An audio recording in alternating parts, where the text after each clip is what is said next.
आज राज्याचा 10व्यांदा अर्थसंकल्प सादर करत आहे। त्याच्यावर अध्यक्ष महोदय, मला ह्या गोष्टीचा थोडा बहुत अनुभव आहे। जनतेचा पाठिंबा होता, सभागृहाचा पाठिंबा होता, म्हणूनच मी ते करू शकलो, हे मी कदापि विसरू शकत नाही। परंतु अध्यक्ष महोदय, अशा प्रकारची चर्चा करणं आणि ते आधीच करणं आणि काहीतरी लोकांच्या मध्ये फेक नॅरेटिव्ह निर्माण करणं हे कुठेतरी अध्यक्ष महोदय थांबलं पाहिजे। याची नोंद आपण देखील त्या ठिकाणी घेतली पाहिजे, अशी मी सुरुवातीलाच आपल्याला विनंती करतो। सन्माननीय अध्यक्ष महोदय, मी आपल्या अनुमतीने सन 2024-25 या वर्षाचा अतिरिक्त अर्थसंकल्प सभागृहाला सादर करतो आहे। उदंड पाहिले, उदंड ऐकिले, उदंड वर्णिले क्षेत्र महिमे, ऐसी चंद्रभागा ऐसे भीमा तीर, ऐसा विटेवर देव कोठे, ऐसे संत जन ऐसे हरीचे दास, ऐसा नाम घोष सांगा कोठे, तुका म्हणे आम्हा अनाथा कारणे पंढरी निर्माण केली देवे। बोला कुंडली वरते हरी विठ्ठल श्री ज्ञानदेव तुकाराम पंढरीनाथ महाराज की जय।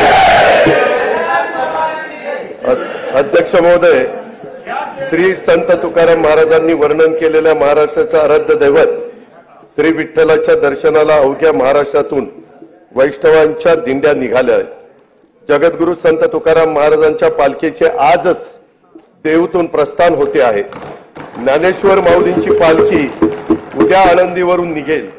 साधारण 1000 वर्षाची परंपरा असलेल्या या वारीशी वारकरी भक्ती मार्गाशी महाराष्ट्राची नाळ जोडलेली आहे, याची जाणीव या सरकारला आहे। महाराष्ट्राची ओळख म्हणून जिची जगभर दखल घेतली जाते त्या पंढरपूरच्या वारीचा म्हणूनच आपण जागतिक वारसा नामांकनासाठी युनेस्कोकडे प्रस्ताव पाठवतो आहोत। आपल्या परंपरेची पताका खांद्यावर घेऊन जाणाऱ्या लाखो वारकऱ्यांविषयी कृतज्ञता म्हणून सरकारने या वर्षापासून प्रतिदिंडी 20,000 रुपये निधी देण्याचा निर्णय घेतला आहे। निर्मल वारीसाठी 36 कोटी 71 लाख रुपयांचा निधी उपलब्ध करून दिला आहे। मुख्यमंत्री वैद्यकीय सहाय्यता कक्षाच्या माध्यमातून देहू, आळंदी ते पंढरपूर या दोन्ही मुख्य पालखी मार्गावरील सर्व वारकऱ्यांची आरोग्य तपासणी केली जाणार आहे। आवश्यकतेनुसार मोफत औषधोपचार देखील केले जाणार आहेत। कीर्तनकार, वारकरी, भजनी मंडळ यांना सोयी सुविधा उपलब्ध करून देण्यासाठी तसेच पालखी मार्गाचे व्यवस्थापन करण्यासाठी मुख्यमंत्री वारकरी संप्रदाय महामंडळ स्थापन करण्याचा निर्णय घेण्यात आलेला आहे। लोकसभेच्या नुकत्याच झालेल्या निवडणुकीमध्ये राष्ट्रीय लोकशाही आघाडीला बहुमत प्राप्त झाले आहे। केंद्रात माननीय श्री नरेंद्र मोदीजी यांच्या नेतृत्वाखाली सलग 3ऱ्यांदा सरकार स्थापन झाले आहे। माननीय पंतप्रधानांचे देखील मी त्यासाठी आपल्या सर्वांच्या तर्फे मनपूर्वक अभिनंदन करतो। महाराष्ट्राला सहकार्य करण्याबाबत केंद्र शासनाने नेहमीच सकारात्मक भूमिका घेतली आहे।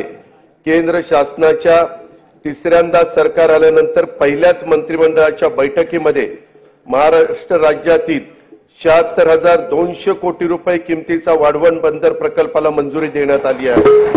त्यामुळे राज्याच्या आर्थिक विकासाला चालना मिळणार आहे। त्याद्वारे 10 लाखाहून अधिक रोजगार निर्माण होणार आहे। यापुढील 5 वर्षही केंद्र शासनाचे असेच भक्कम पाठबळ राज्याला लाभेल याची खात्री मी बाळगतो। दिनांक 27 फेब्रुवारी 2024 रोजी मी सभागृहाला राज्याचा 2024-25 या आर्थिक वर्षाचा अंतरिम अर्थसंकल्प सादर केला होता। पायाभूत सुविधांवरील खर्चात वाढ करून राज्याची अर्थव्यवस्था $1 ट्रिलियन करण्याचा निर्धार त्यात व्यक्त करण्यात आला होता। रेल्वे, रस्ते, मेट्रो मार्ग, विमानतळ, बंदरे व उद्योग अशा विविध क्षेत्रातील गुंतवणुकीबाबतही मी त्यावेळी सविस्तर उल्लेख केला होता। अर्थव्यवस्थेचे आकारमान वाढल्यानंतर सरासरी दरडोई उत्पन्नात वाढ होणार आहेच, पण त्याचबरोबर राज्याच्या आर्थिक प्रगतीचे पुरेसे लाभ न होणाऱ्या घटकांच्या वैयक्तिक उत्पन्नात देखील लक्षणीय वाढ कशी होईल यासाठी प्रयत्न करणं गरजेचे आहे। महिला, शेतकरी, युवा, मागासवर्ग आणि सर्व समाजातील गरिबांना भरीव आर्थिक मदत आणि प्रगतीच्या संधी उपलब्ध करून देणे हा अतिरिक्त अर्थसंकल्पाचा मुख्य हेतू आहे। शिवशाहू फुले आंबेडकरांच्या विचाराच्या पुरोगामित्वाचा वारसा जपत महाराष्ट्राने महिलांना केंद्रस्थानी ठेवून विकासाची वाटचाल केली आहे। शिक्षण, नोकरी आणि राजकीय क्षेत्रात महिलांना आरक्षण देणारे महाराष्ट्र हे देशातील पहिले राज्य आहे। राज्याने 1994 मध्ये पहिले महिला धोरण जाहीर केले। त्यात वेळोवेळी काल सुसंगत सुधारणा करण्यात आल्या। नुकतेच राज्याचे चौथे अष्टसूत्री महिला धोरण जाहीर करण्यात आले आहे। महिला व मुलींना सामाजिक, प्रशासकीय आणि राजकीय क्षेत्रात समान हक्क व दर्जा प्राप्त होण्यास करता पोषण आहार, स्वास्थ्य, शिक्षण, उद्योजकता तसेच कौशल्य विकास आणि रोजगारांसाठी विविध योजना प्रभावीपणे राबवण्यात येतील। मुलींचे जन्माचे स्वागत करणारी आणि तिला वय वर्ष 18 पर्यंत अर्थसहाय्य करणारी लेक लाडकी योजना, गर्भवती मातांचे आरोग्य व संस्थात्मक प्रसूतीकरता जननी सुरक्षा योजना, प्रधानमंत्री मातृवंदना योजना, बचत गटाच्या माध्यमातून ग्रामीण महिलांचे सक्षमीकरण, बस प्रवासामध्ये सवलत, महिलांच्यासाठी विशेष बस, घर खरेदीसाठी मुद्रांक शुल्कात सवलत, कौटुंबिक समस्याग्रस्त महिलांच्यासाठी शक्ती सदन योजना, नोकरी करणाऱ्या महिलांच्यासाठी व्यवसाय करातून सूट, महिला वसतिगृहे, महिला केंद्रित पर्यटन धोरण अशा विविध योजनांची प्रभावी अंमलबजावणी करण्यात येत आहे। स्त्री ही कुटुंबाचा आधार असते। आता ती एकूणच समाजाचाच केंद्रबिंदू होते आहे। कुटुंबाचं व्यवस्थापन आणि अर्थार्जन अशा दोन्ही आघाड्यांवर ती लढते आहे। एक हाती कुटुंब सांभाळणाऱ्या, कर्तबगार मुलं घडवणाऱ्या महिलाही आपल्याला पाहायला मिळतात। वेगवेगळ्या परीक्षांच्या निकालाच्या वेळी तर मुलींची आघाडी हा तर आता नियमित होऊ पाहतो आहे। अशा आपल्या कर्तृत्वान माय भगिनींना संधीची कवाडे आणखी खुली करणे, त्यांना प्रोत्साहन देणे हे सरकार म्हणून आपले कर्तव्यच आहे। म्हणून आमच्या लेकी बहिणींच्यासाठी मुख्यमंत्री माझी लाडकी बहीण योजना ही महत्वाकांक्षी आणि व्यापक योजना आज मी घोषित करत आहे। महिलांचे आर्थिक स्वातंत्र्य व स्वावलंबन, आरोग्य व पोषणासहित सर्वांगीण विकासासाठी या योजनेअंतर्गत वय 21 ते 60 वर्ष वयोगटातील पात्र महिलांना शासनातर्फे दरमहा 1,500 रुपये प्रदान करण्यात येतील। मुख्यमंत्री माझी लाडकी बहीण योजनेसाठी दरवर्षी 46,000 कोटी रुपयाचा निधी उपलब्ध करून देण्यात येईल। योजनेची अंमलबजावणी जुलै 2024 पासून करण्यात येईल। आपल्या शासनाने सन 2023-24 पासून लेक लाडकी ही योजना सुरू केली आहे। मुलींच्या जन्मापासून ती 18 वर्षाची होईपर्यंत तिला टप्प्याटप्प्याने एकूण 1,01,000 रुपये प्रदान करण्यात येतात। पिवळ्या आणि केशरी शिधापत्रिका धारक कुटुंबात दिनांक 1 एप्रिल 2023 रोजी किंवा त्यानंतर जन्म झालेल्या कन्येला हे अर्थसहाय्य करण्यात येतं। दिनांक 1 मे 2024 नंतर जन्माला आलेल्या व्यक्तींच्या नावाची नोंद शासकीय दस्तऐवजांच्या मध्ये त्यांचं नाव, नंतर आईचं नाव, नंतर वडिलांचं नाव आणि नंतर आडनाव या क्रमाने करण्याचं बंधनकारक देखील करण्यात आलेलं आहे। या वर्षीच्या अंतरिम अर्थसंकल्पात मी महिलांच्यासाठी स्वयंरोजगार निर्मिती तसेच सुरक्षित प्रवासासाठी पिंक ई रिक्षा योजनेची घोषणा केली होती। योजनेच्या पहिल्या टप्प्यात राज्यातील 17 शहरात 10,000 महिलांना रिक्षा खरेदीसाठी अर्थसहाय्य करण्यात येईल। या योजनेच्या करता 80 कोटी रुपयांचा निधी उपलब्ध करून देण्यात येईल। शुभमंगल सामूहिक नोंदणीकृत विवाह योजनेत लाभार्थी मुलींना देण्यात येणारे अनुदान पहिलं 10,000 रुपये होतं, आता ते 10,000 रुपयावरून 25,000 रुपये करण्यात आले आहे। राज्यातील सर्व आरोग्य उपकेंद्रात स्तन, गर्भाशय, मुखाच्या कर्करोग तपासणीसाठी उपकरणे व साहित्य उपलब्ध करून देण्यात येईल। त्यासाठी 78 कोटी रुपये निधीची तरतूद करण्यात येईल। रुग्णांची विशेषतः आमच्या गरोदर माता व बालकांची आरोग्य संस्थेत मोफत ने-आण करण्यासाठी 3,324 रुग्णवाहिका कार्यरत आहेत। त्यातील जुन्या रुग्णवाहिकांच्या जागी नव्या रुग्णवाहिका उपलब्ध करून देण्यात येतील। महिलांची पाण्यासाठी होणारी पायपीट थांबवण्यासाठी हर घर नल हर घर जल संकल्पनेअंतर्गत जल जीवन मिशन कार्यक्रमातून ग्रामीण भागातून 1,25,66,986 घरांना न जोडणी देण्यात आली आहे। राहिलेल्या 21,04,932 घरांसाठीचे काम प्रगतीपथावर आहे। स्वयंपाकांच्यासाठी वापरल्या जाणाऱ्या इंधनाचा आणि महिलांच्या आरोग्याचा फार जवळचा संबंध असतो। महिलांच्या आरोग्याच्या नेहमीच तक्रारी कमी करायच्या असतील तर त्यांना स्वच्छ इंधन पुरवणं ही आपली जबाबदारी आहे। एलपीजी गॅसचा वापर त्या दृष्टीने सर्वात सुरक्षित असल्याने या इंधनाचा वापर वाढवला पाहिजे। गॅस सिलेंडर प्रत्येक घराला परवडेल यासाठी प्रत्येक पात्र कुटुंबाला वर्षाला 3 गॅस सिलेंडर मोफत देणारी मुख्यमंत्री अन्नपूर्णा योजना मी आज जाहीर करत आहे। ही योजना पर्यावरण संरक्षणाला सहाय्यभूत ठरेल आणि 52,16,412 लाभार्थी कुटुंबांना या योजनेचा लाभ देण्यात येईल। अंगणवाडी सेविका, मदतनीस व मिनी अंगणवाडी सेविका यांना सध्या सेवानिवृत्ती, मृत्यू, राजीनामा इत्यादी प्रकरणी 1 लाख रुपयांपर्यंतचा लाभ देण्यात येत आहे। महाराष्ट्र राज्य ग्रामीण जीवनोन्नती अभियानाअंतर्गत 6,48,000 महिला बचत गट कार्यरत असून ही संख्या 7 लाख करण्यात येणार आहे। बचत गटाच्या फिरच्या निधीच्या रकमेत 15,000 30,000 रुपये वाढ करण्यात आली आहे।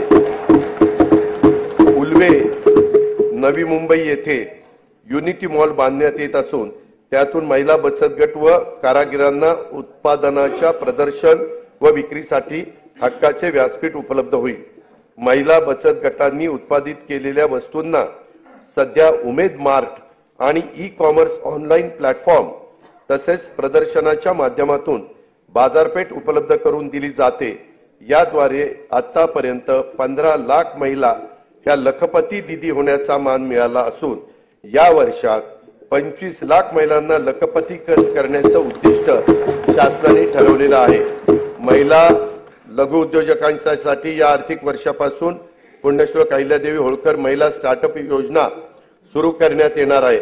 स्टार्टअपच्या अनुषंगाने अखिल भारतीय स्तरावरील महासंमेलन राज्यात आयोजित करण्यात येईल।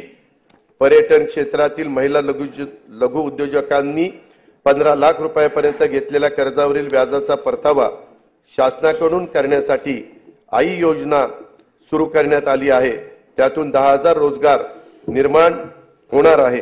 महिला व बालकांविरुद्धच्या अत्याचाराचे खटले देखील चालवण्यासाठी 100 विशेष जलद गती न्यायालयांना आवश्यक तो निधी राज्य शासन उपलब्ध करून देत आहे।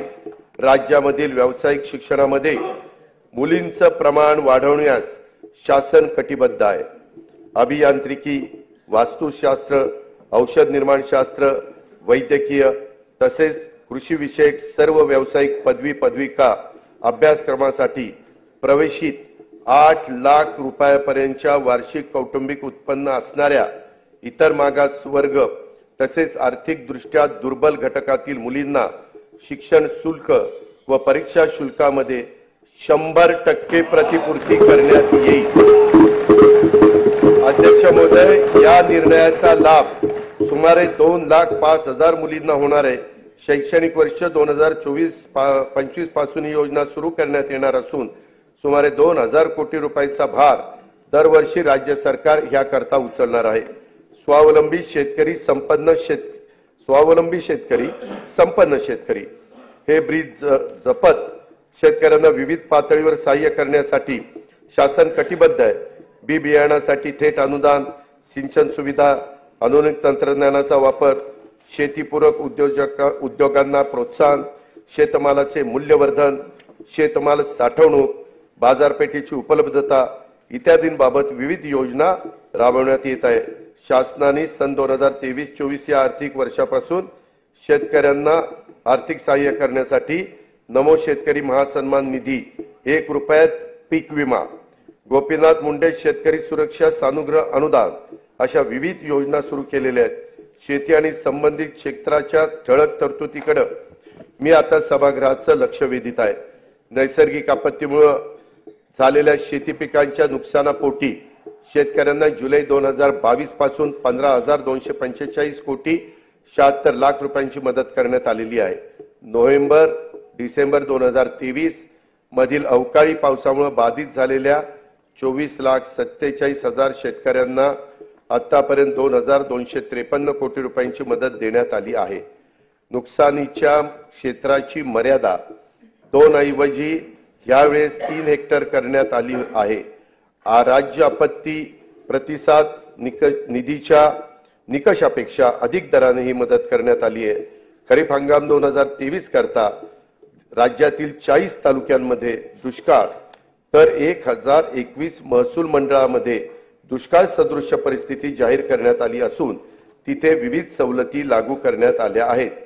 नुकसानीचे पंचनामे जलद व पारदर्शक होण्याकरता नागपूर विभागामध्ये घेतली गेलेली ई पंचनामा प्रणालीची चाचणी यशस्वी झाल्याने ही प्रणाली आता संपूर्ण राज्यामध्ये लागू करण्यात येणार आहे।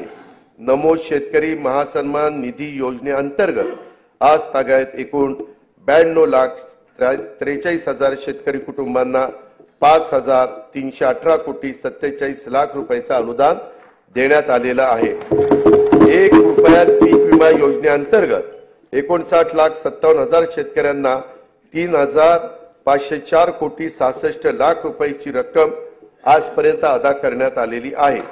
गोपीनाथ मुंडे शेतकरी अपघात सुरक्षा सानुग्रह अनुदान योजनेअंतर्गत 2,694 शेतकरी कुटुंबांना 52 कोटी 82 लाख रुपयांचे अनुदान वाटप करण्यात आलेले आहे। महात्मा ज्योतिराव फुले शेतकरी कर्जमुक्ती योजनेअंतर्गत पीक कर्जाची नियमित परतफेड करणाऱ्या 14,33,000 शेतकऱ्यांना प्रोत्साहनपर रक्कम 5,190 कोटी रुपये अदा करण्यात आलेली आहे। उर्वरित रकमेचे वाटप देखील त्वरित त्या ठिकाणी देण्यात येईल।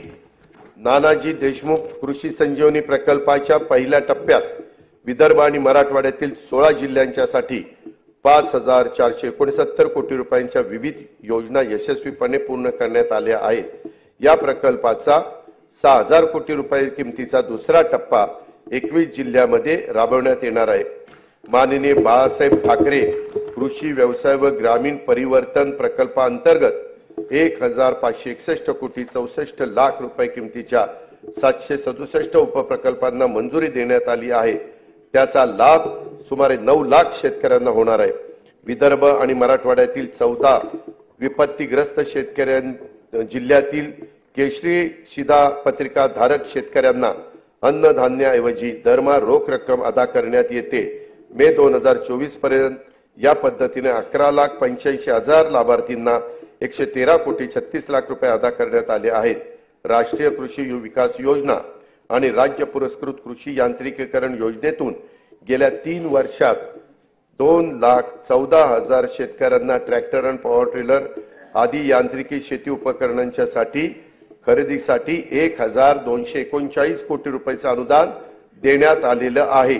शेतमालाच्या स्थानिक पातळीवर साठवणुकीसाठी गाव तेथे गोदाम ही योजना राबवण्यात येणार आहे। या योजनेत पहिल्या टप्प्यात 100 नवीन गोदामांचे बांधकाम तसेच अस्तित्वातील गोदामांची दुरुस्ती केली जाणार आहे। कापूस, सोयाबीन तसेच अन्य तेलबियांच्या उत्पादकतेमध्ये वाढ आणि मूल्य साखळी विकासासाठी विशेष कृती योजना राबवण्यात येत आहे।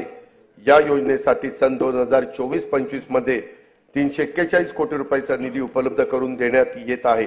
आधारभूत किमतीनुसार खरीप व रब्बी हंगामातील कडधान्य व तेलबियांच्या नाफेड मार्फत खरेदीसाठी 100 कोटी रुपयाचा फिरता निधी स्थापन करण्यात येईल। कापूस व सोयाबीन पिकांच्या राज्याच्या शेती उत्पन्नामध्ये मोठा वाटा आहे। मागील वर्षी आंतरराष्ट्रीय घडामोडी व अन्य कारणामुळे झालेल्या किमतीतील घसरणीमुळे शेतकऱ्यांना नुकसान सोसावं लागलं।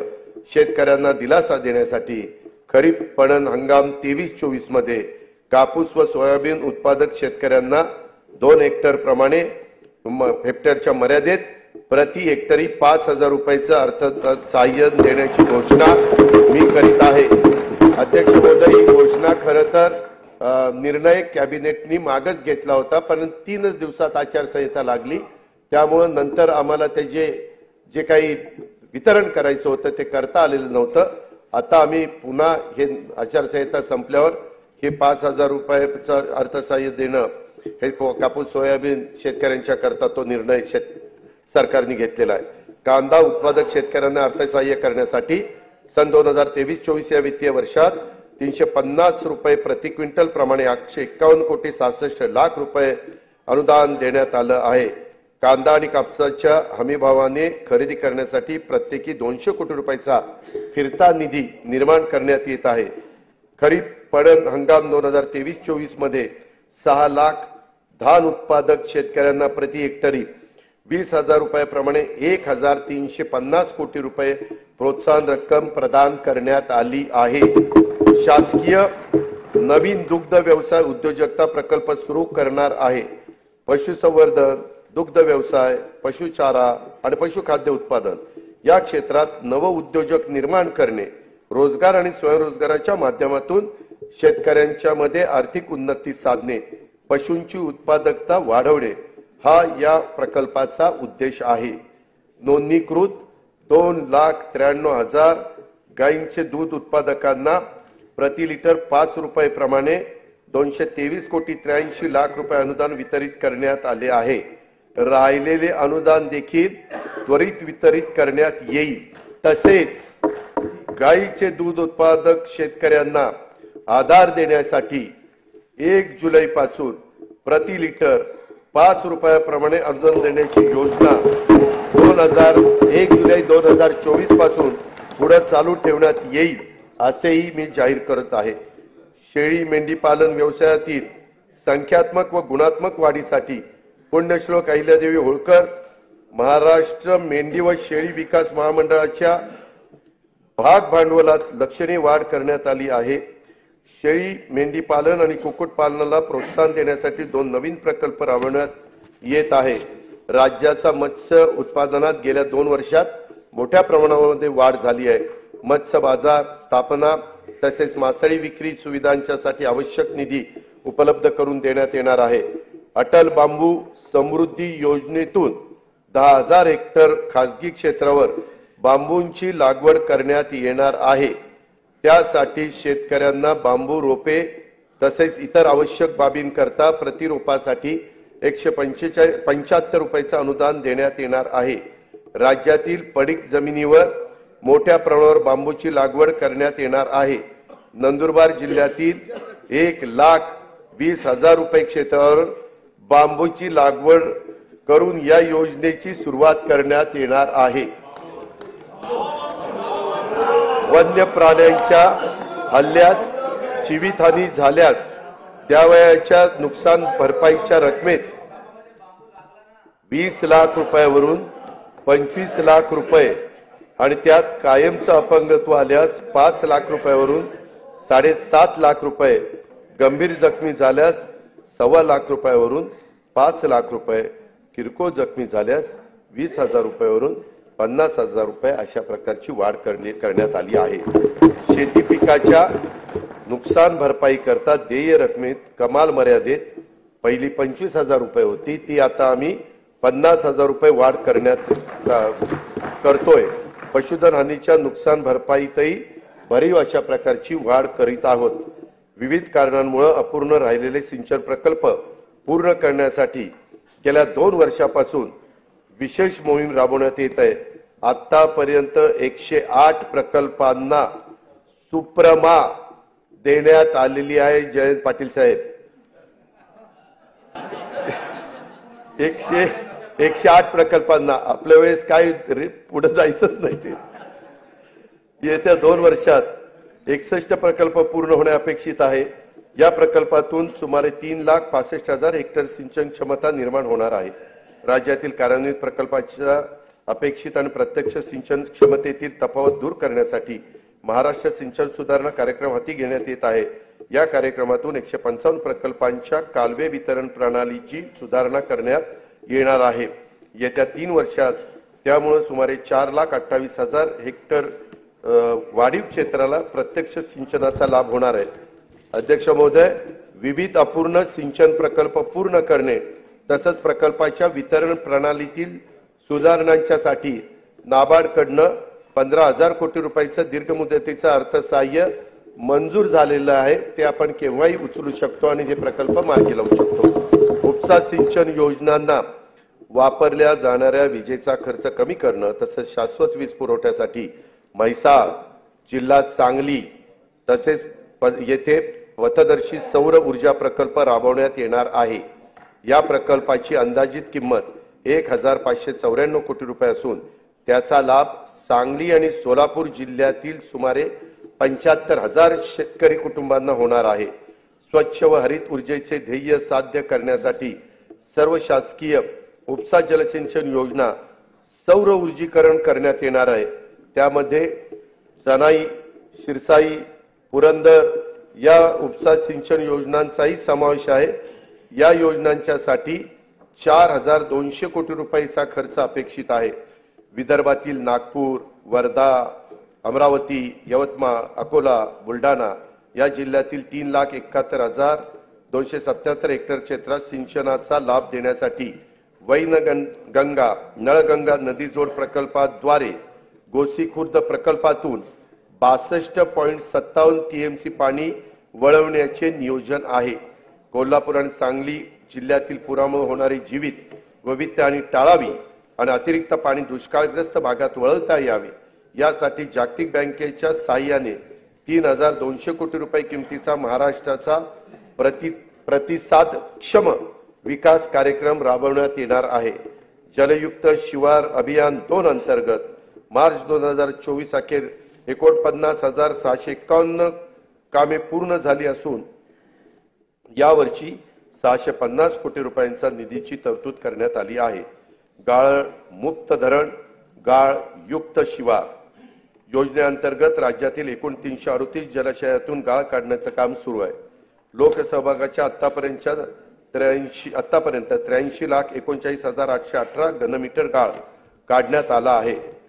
शेतकऱ्यांना दिवसा अखंडित वीज पुरवठा करण्यासाठी कृषी वाहिन्यांचे विलगीकरण आणि सौर ऊर्जाकरण करण्याचा 15,000 कोटी रुपयाचा प्रकल्प हाती घेण्यात आला आहे। शेतकऱ्यांना मोफत वीज उपलब्ध व्हावी मोफत यासाठी मागेल त्याला सौर ऊर्जा पंप या योजनेच्या करता 8,50,000 शेतकऱ्यांना सौर ऊर्जा पंप उपलब्ध करून देण्याचे मी जाहीर करीत आहे। अध्यक्ष महोदय, तूफानों में संभलना जानते हैं, अंधेरों को बदलना जानते हैं, चिरागों का कोई मजहब नहीं है, ये हर महफिल में जलना जानते हैं। माननीय पंतप्रधान नरेंद्र मोदी यांच्या नेतृत्वाखाली सरकारच्या दूरदर्शी धोरणामुळे 2047 पर्यंत भारत विकसित देश म्हणून उदयाला येईल। भारत ही जगातील तिसरी मोठी अर्थव्यवस्था होण्याच्या वाटेवर आहे। अर्थव्यवस्थेच्या या वाढीमध्ये तरुण उद्योजकांचा वाटा मोठा असणार आहे। युवा वर्गाला अधिक सक्षम कुशल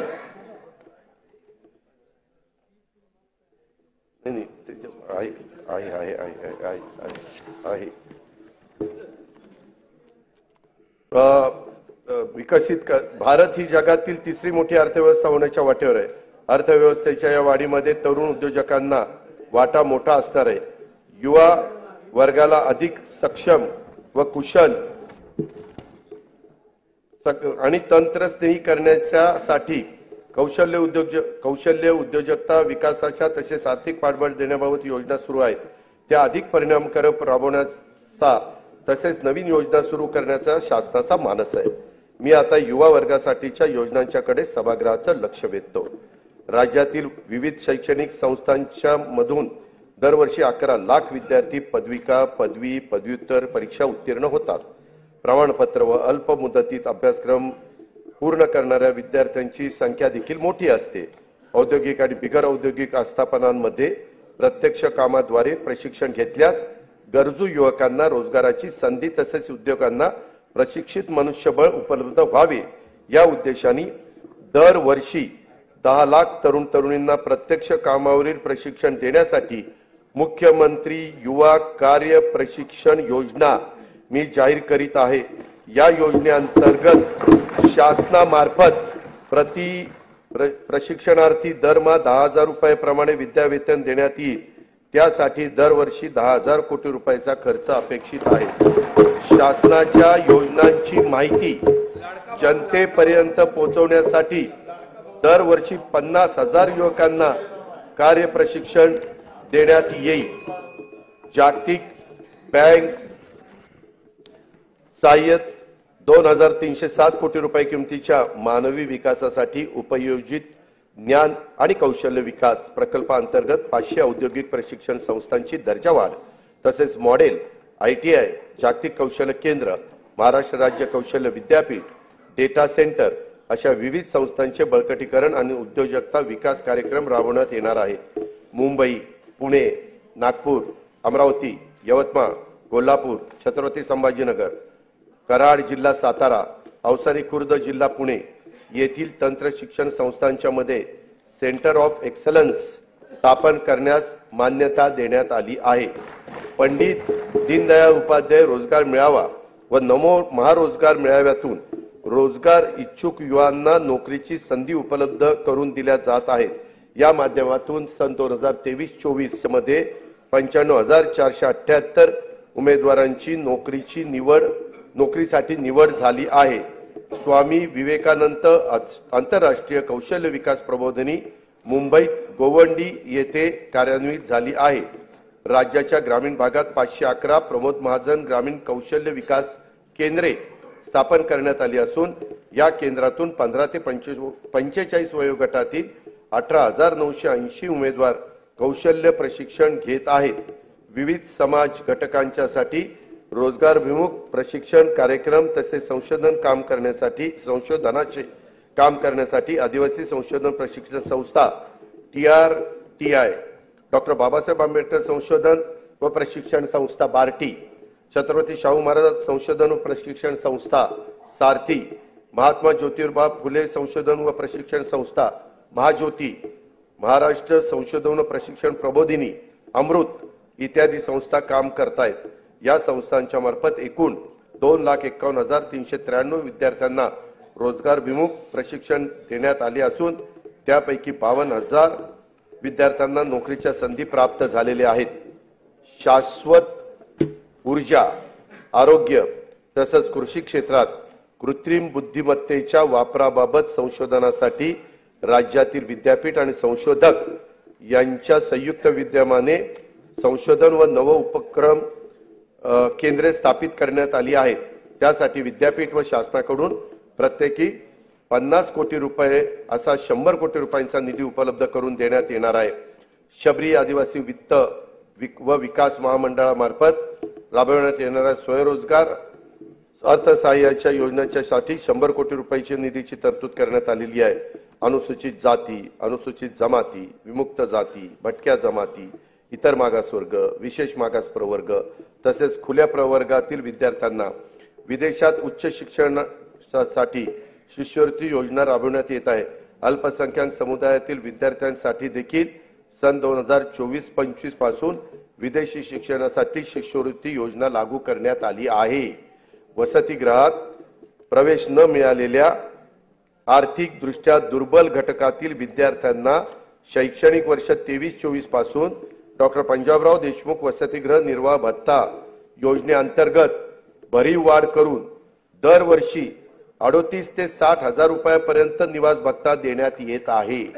इतर मागासवर्गीय, विमुक्त जाती, भटक्या जमाती आणि विशेष मागास प्रवर्गातील उच्च शिक्षण घेणाऱ्या विद्यार्थ्यांना ज्ञानज्योती सावित्रीबाई फुले आधार योजनेअंतर्गत देखील भरीव वाढ करून दरवर्षी 38,000 ते 60,000 रुपयापर्यंत निवास भत्ता देण्यात येणार आहे।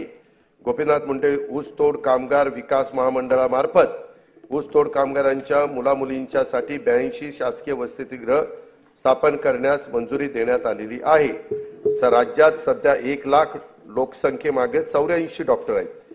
सन 2035 पर्यंत आपल्याला 1 लाख लोकसंख्येमागे 100हून अधिक डॉक्टर करण्याचे साठी वैद्यकीय महाविद्यालयाची प्रवेश क्षमता वाढवणं आवश्यक आहे। त्यासाठी राज्यात विविध ठिकाणी 100 विद्यार्थी प्रवेश क्षमतेची नवीन शासकीय वैद्यकीय महाविद्यालय आणि 430 खाटांचे संलग्न रुग्णालय स्थापन करण्यास मान्यता देण्यात आलेली आहे। त्यात जालना, हिंगोली, धाराशिव, परभणी, नाशिक, जळगाव, अमरावती, बुलढाणा, वाशिम, वर्धा, भंडारा, गडचिरोली, सातारा, अलिबाग, सिंधुदुर्ग, रत्नागिरी, पालघर आणि अंबरनाथ जिल्हा ठाणे या शहरांचा समावेश करण्यात आलेला आहे। मौजे, सावर, तालुका म्हसळा, जिल्हा रायगड येथे 100 विद्यार्थी प्रवेश क्षमतेचे नवीन शासकीय युनानी महाविद्यालय स्थापन करण्यास मान्यता देण्यात आली आहे। बुलढाणा जिल्ह्यात नवीन शासकीय आयुर्वेदिक महाविद्यालय स्थापन करण्यात येणार आहे। शासकीय वैद्यकीय महाविद्यालयातील कनिष्ठ व वरिष्ठ निवासी डॉक्टर यांच्या विद्यावेतनात तसेच मानसेवी अध्यापकांच्या मानधनात देखील भरीव वाढ करण्यात आली आहे। ट्रस्ट सेक्टरमधील उद्योगांना देण्यात येणाऱ्या विशेष प्रोत्साहनामुळे नजीकच्या काळात राज्यात अंदाजे 1 लाख कोटी रुपयांची गुंतवणूक होणार असून त्यातून 50,000 रोजगार निर्माण होणार आहे। हरित हायड्रोजन उत्पादनासाठी विकासकांबरोबर झालेल्या सामंजस्य करारानुसार 2,11,400 कोटी रुपयांची गुंतवणूक होणार असून त्याद्वारे 55,900 रोजगार निर्माण होणार आहेत। महापे, नवी मुंबई येथे 25 एकर जागेत India gems and jewellery park नियोजित आहे। त्यात 2,000 सूक्ष्म, लघु व मध्यम उद्योग घटकांना समावेश असून 50,000 कोटी रुपयांची गुंतवणूक होणार आहे।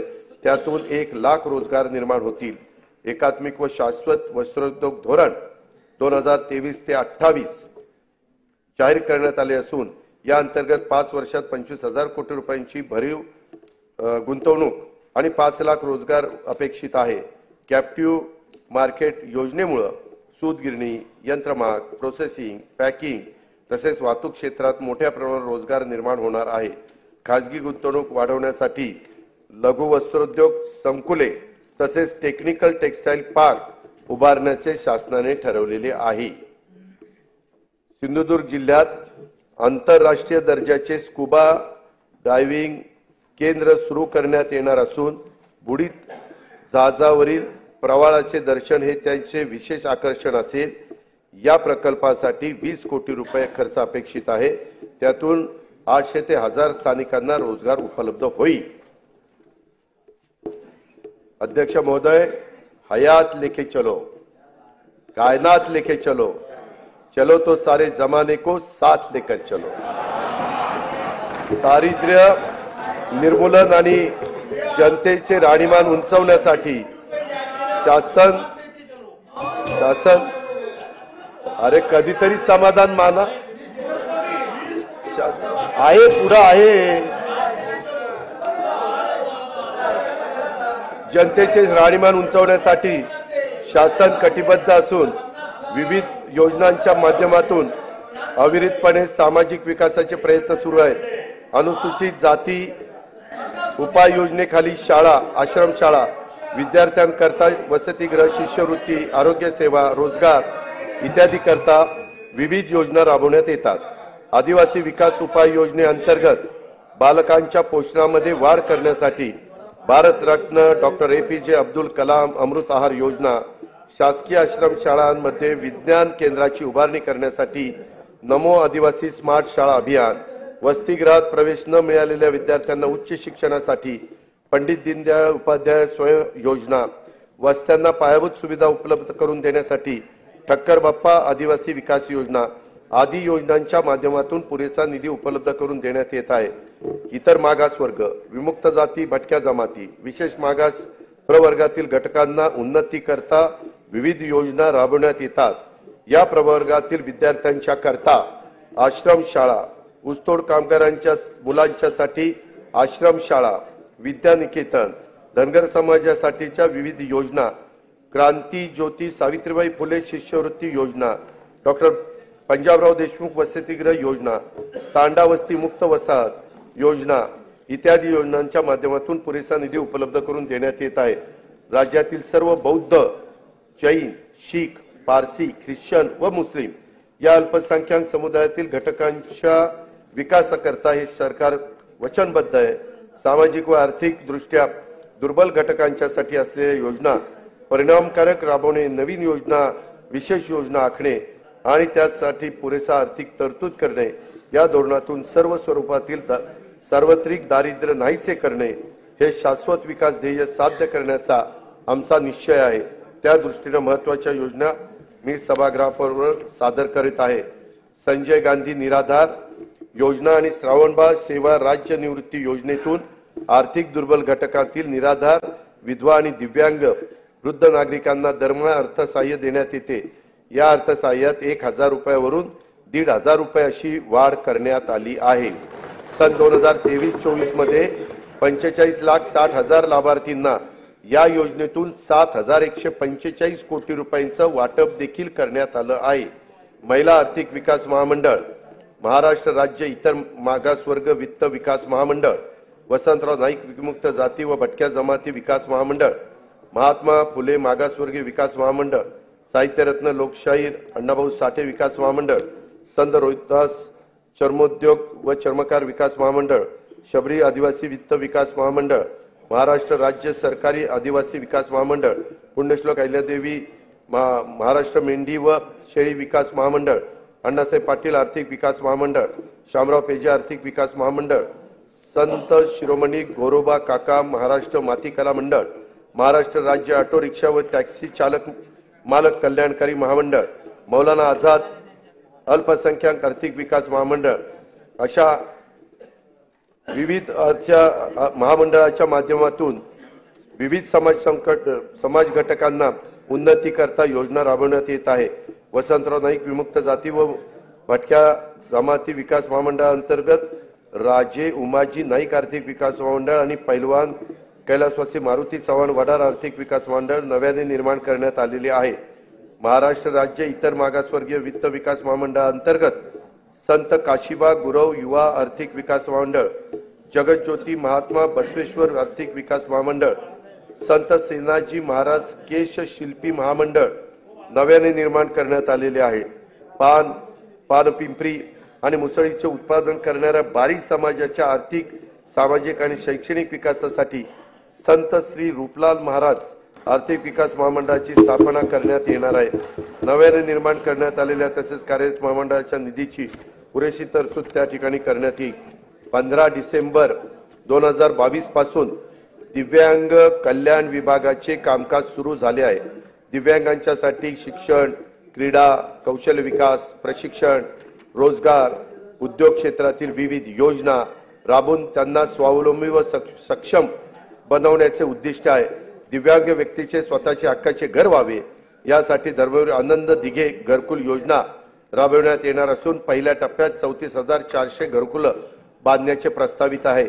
दिव्यांग व्यक्तींना दैनंदिन वापरासाठी इलेक्ट्रिक वाहनांचे वाटप करण्यात येत आहे।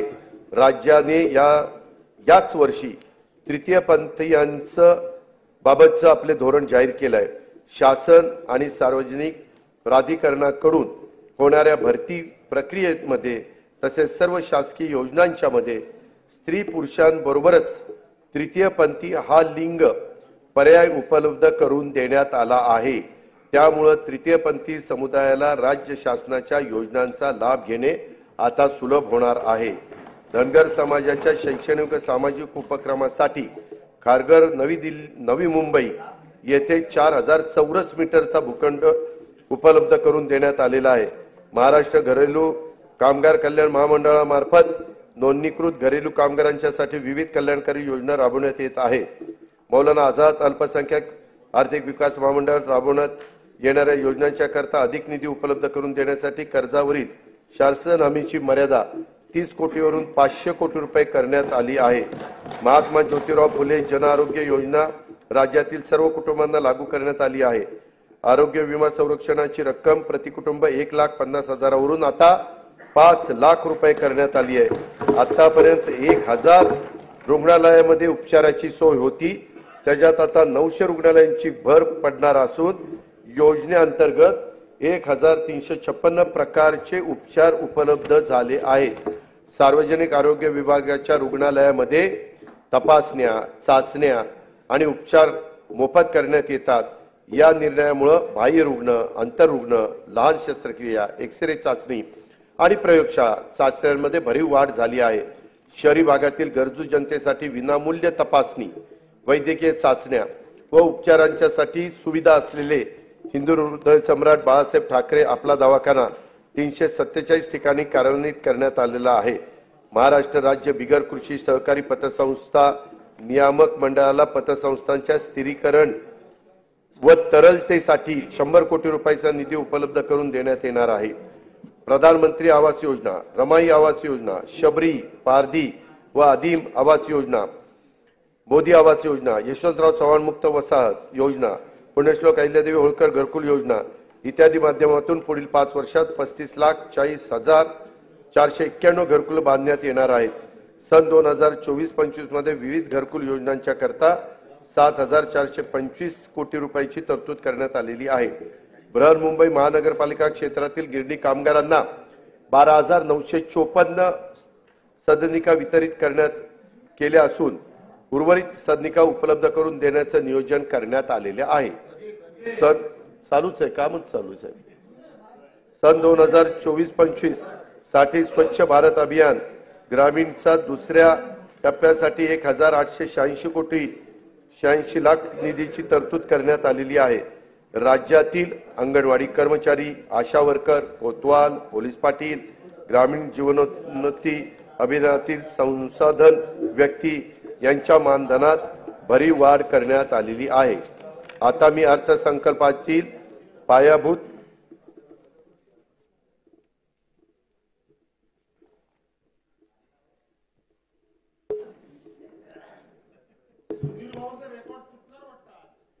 सध्या महाराष्ट्र राज्यात एकूण 47.41 लाख म्हणजे 47,41,000 शेतीपंप ग्राहक असून त्यांचा वीज वापर हा 39,247 दशलक्ष युनिट एवढा असून त्या वीज वापराची किंमत एकूण 33,046 कोटी इतकी आहे। शासनाकडून दरवर्षी शेतीपंप ग्राहकांना 6,984 कोटी रुपये एवढी सबसिडी आणि रुपये 9,500 कोटी क्रॉस सबसिडीच्या माध्यमातून थेट मदत दिली जाते। महाराष्ट्र राज्यात शेतकऱ्यांना दिवसा वीज देण्याच्या करता कृषी क्षेत्राच्या सौर ऊर्जीकरणाचा मोठा प्रकल्प मुख्यमंत्री सौर कृषी वाहिनी योजना 2 राबवण्यात येत आहे। सदर योजनेअंतर्गत 9,200 मेगावॉट क्षमतेचे विकेंद्रीकृत सौर ऊर्जा प्रकल्प हाती घेण्यात आलेले आहेत। या सर्व प्रकल्पांची अंमलबजावणीचा साठी कालावधी 18 महिने असून मार्च 2024 पासून ऑक्टोबर 2025 पर्यंत हे प्रकल्प पूर्ण होणार आहेत। ह्याच्याकरता जेवढी जमीन लागणार होती ती सगळी जमीन प्राजक्त सरकारकडेच उपलब्ध झाली आणि ती आपण हँडओव्हर देखील त्या ठिकाणी केली। त्याच्यामध्ये राज्यातील 46,06,000 शेतीपंप धारक हे एवढे शेतकरी हे 7.5 हॉर्सपॉवर पर्यंत मोटार चालवतात, म्हणजे 1 हॉर्सपॉवर पासून 3, 5, 7.5 पर्यंत आणि त्याच्यावरचे पण काही 10, 15, 20 असे आहेतच। ते सगळे 3 लाख आहेत, परंतु हे 44,06,000 आहेत। यांचा पूर्णपणे वीज माफीचा निर्णय राज्य सरकारने घेतलेला आहे। त्यासाठी राज्य सरकारवर जेवढा भार शासनावर पडणार आहे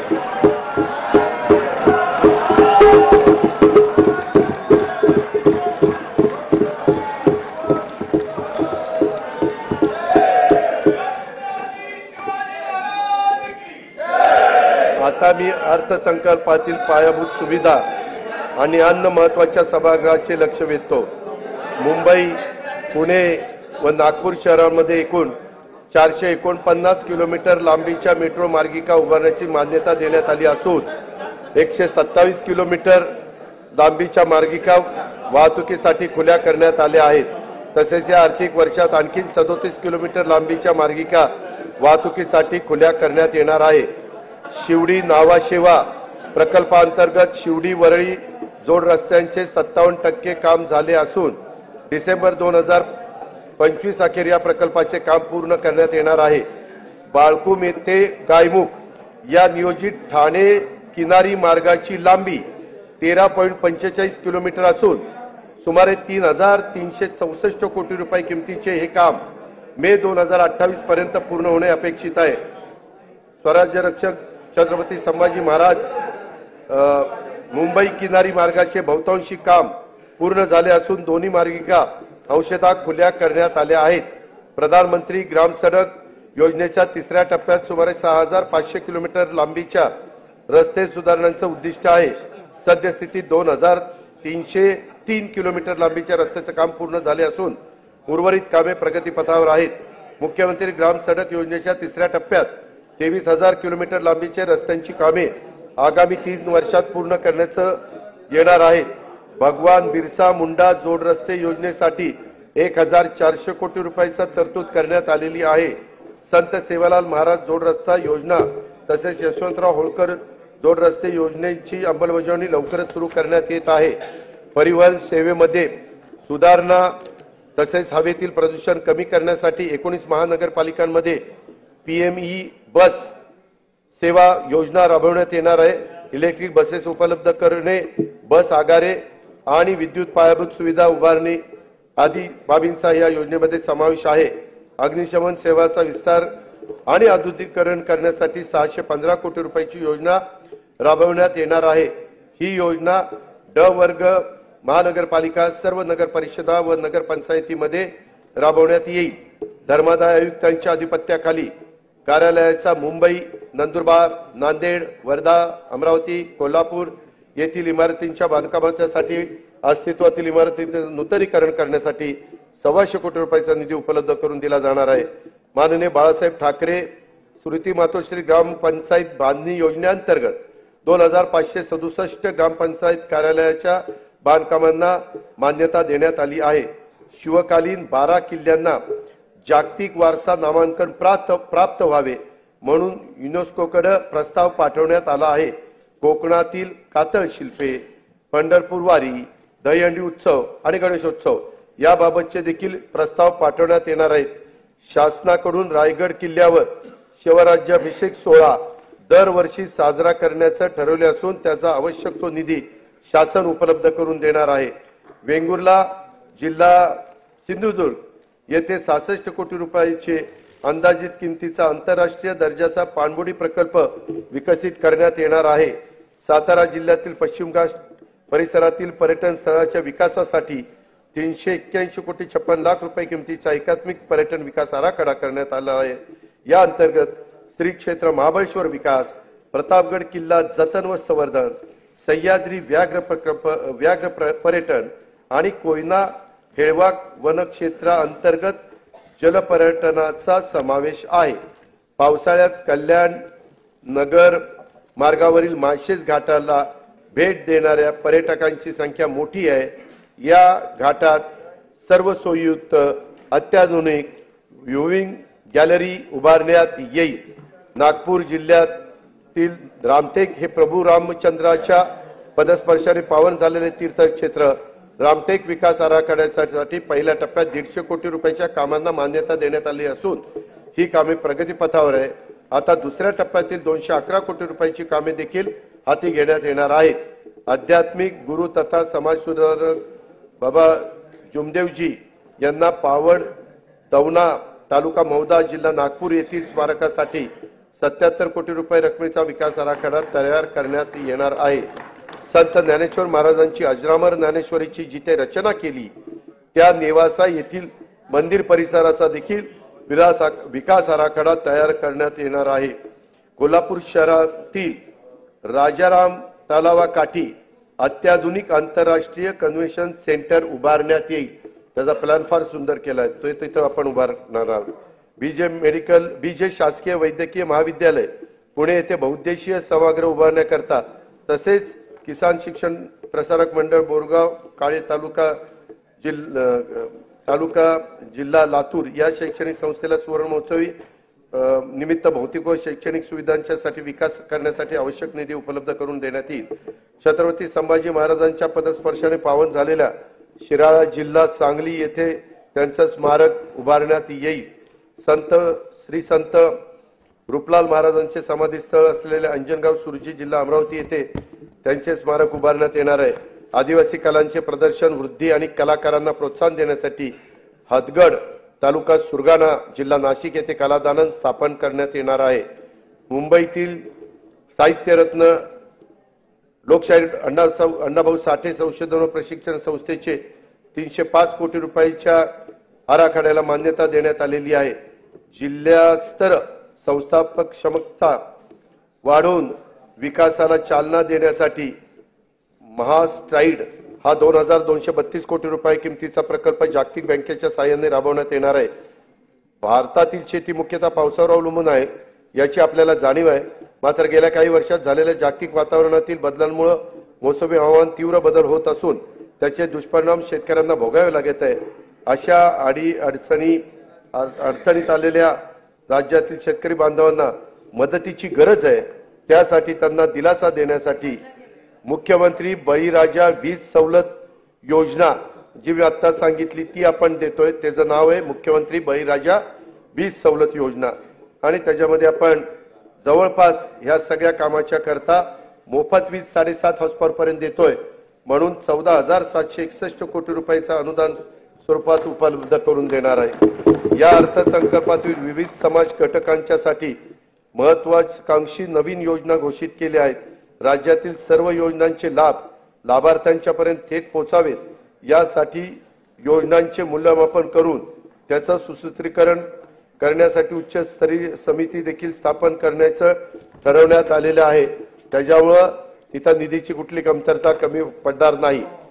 सन 2024-25 मध्ये जिल्हा वार्षिक योजनेअंतर्गत देखील 18,165 कोटी रुपयाचा नियतव्यय प्रस्तावित करण्यात आला आहे। हा नियतव्यय गेल्या वर्षीच्या तुलनेमध्ये 20% अधिक आहे। वार्षिक योजना 2024-25 मध्ये कार्यक्रम खर्चासाठी 1,92,000 कोटी रुपयाचा नियतव्यय प्रस्तावित करण्यात आला आहे।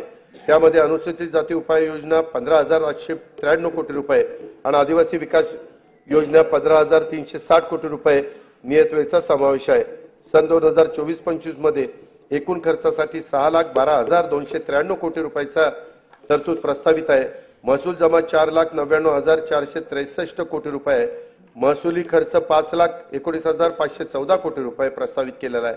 परिणामी 20,051 कोटी रुपये महसुली तूट अपेक्षित आहे।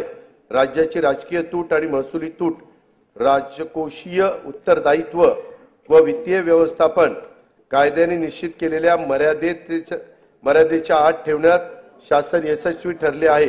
सन 2024-25 ची राजकोषीय तूट 1,10,355 कोटी रुपये आहे। राज्याच्या आर्थिक विकासासाठी आणि समाजातील सर्व घटकांच्या कल्याणासाठी शासन सर्वतोपरी प्रयत्न करेल याची खात्री मी सभागृहाला देतो। आणि आता मी अर्थसंकल्पाचा भाग 2 कडे त्या ठिकाणी वळतो। मी आता अर्थसंकल्पाचा भाग 2 अध्यक्ष महोदय माननीय सभागृहासमोर सादर करीत आहे। सन 2023-24 या आर्थिक वर्षासाठी राज्याच्या स्वतःचा कर महसुलाचा सुधारित अंदाज 3,26,397 कोटी रुपये आहे। सन 2024-25 या आर्थिक वर्षाचा स्वतःच्या कर महसुलाचे अर्थसंकल्पीय उद्दिष्ट 3,43,040 कोटी रुपये इतके एवढे निश्चित करण्यात आले आहे। सर्वसामान्य नागरिकांना तसेच उद्योग व व्यापार केंद्राला दिलासा मिळावा म्हणून राज्यभर पेट्रोल व डिझेल वरील मूल्यवर्धित करात समानता आणण्यासाठी आवश्यकता होती आहे। त्या दृष्टीने बृहन्मुंबई, ठाणे व नवी मुंबई या महानगरपालिका क्षेत्रातील डिझेलवरील सध्याचा कर 24% वरून 21% करण्याचे प्रस्तावित आहे। तसेच पेट्रोलवर 26% वरून तो 25% असा 25% वर कमी करण्याचा प्रस्ताव आहे। या बदलांमुळे नाही बृहन्मुंबई, नवी मुंबई आणि ठाणे हे तिथे जास्त होता, त्यांची सारखी तक्रार होती, तेही आता आपण एकसारखी करतोय। या बदलांमुळे ठाणे, बृहन्मुंबई आणि नवी मुंबई या महानगरपालिका क्षेत्रातील पेट्रोलचा दर हा 65 पैसे व डिझेलचा दर अंदाजे 2 रुपये 7 पैसे प्रति लिटर स्वस्थ होणार आहे। केंद्रीय सशस्त्र पोलीस दलामध्ये 7 सशस्त्र सेना दल कार्यरत असून त्यापैकी सीमा सुरक्षा दल व केंद्रीय राखीव पोलीस दल यातील सशस्त्र जवानांना व्यवसाय कर भरण्यापासून सूट देण्यात आली आहे। आता उर्वरित 5 दलातील म्हणजेच आसाम रायफल्स, केंद्रीय औद्योगिक सुरक्षा दल, भारत तिबेट सीमा पोलीस दल, राष्ट्रीय सुरक्षा रक्षक व सशस्त्र सीमा दलातील राष्ट्रीय कर्तव्य बजावणाऱ्या सशस्त्र जवानांना व्यवसाय कर भरण्यापासून सूट देण्याबाबत मी प्रस्तावित करीत आहे। याचा लाभ अंदाजे 12,000 जवानांना होणार आहे। नोंदणी झालेल्या दस्तास कमी मुद्रांक शुल्क भरल्याचे निष्पन्न झाल्यास मुद्रांक शुल्काच्या फरकाच्या रकमेवर दस्त निष्पादित केल्याच्या तारखेपासून आकारण्यात येणारी दंडाची रक्कम ही 2% दरमहा होती, ती आता अध्यक्ष महोदय आपण 1% दरमहा करण्याचा निर्णय घेण्यात आलेला आहे। म्हणजे त्याच्यामध्ये 24% वर्षाला होती, ती आता 12% करण्यात आली। बऱ्याच जणांची तशी मागणी होती। मुद्रांक शुल्क परताव्यासाठी ऑनलाईन पद्धतीने अर्ज करता येईल। अर्ज करण्याची कालमर्यादा मुद्रांक खरेदी केल्यापासून 6 महिन्याऐवजी 1 वर्ष करण्यात येईल। वरील प्रस्तावांना सन्माननीय सदस्यांचा पाठिंबा मिळेल असा विश्वास मी इथं व्यक्त करतो। अध्यक्ष महोदय, आतापर्यंत मी या राज्याचा 10 वेळेला जनतेचा अर्थसंकल्प मांडण्याची संधी मला मिळाली। निंदी कोणी मारी, वंदी कोणी पूजा करी, मज हेही नाही तेही नाही, वेगळा दोन्हीपासूनही या न्यायाने केलेल्या कामाची पावती आहे असे मी मानतो। तुका म्हणे मज घडो त्यांची सेवा, तरी माझ्या दैवा पार नाही, अशी तुकोबारायाच्या भाषेत प्रार्थना करून मी आपली रजा घेतो। जय हिंद, जय महाराष्ट्र।